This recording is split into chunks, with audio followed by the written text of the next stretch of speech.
Praise the Lord. இன்றைய வேத தியானம் யோபு 42 அதிகாரம் 2 தேவரீர் சகலத்தையும் செய்ய வல்லவர், நீ செய்ய நினைத்தது தடைப்படாது என்பதை அறிந்திருக்கிறேன். இந்த நாளுமாய் கூட கர்த்தருடைய வார்த்தை உங்களை பார்த்து சொல்லுகிறது, அவர் சகலத்தையும் செய்ய வல்லவர் என்று சொல்லி.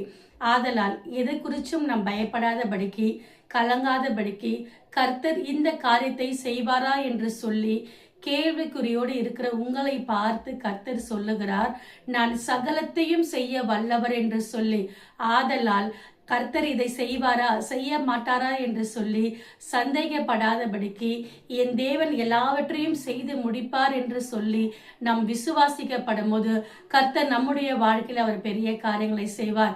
ஆதலால் தான் யோபு சொல்கிறார், ஆண்டவரே நீ எல்லாவற்றையும் செய்ய வல்லவர் என்று சொல்லி அவரை விசுவாசித்து இந்த வார்த்தையை சொல்லுகிறான்.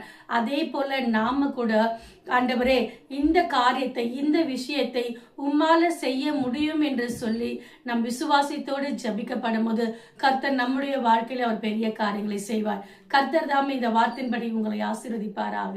ஆமென்.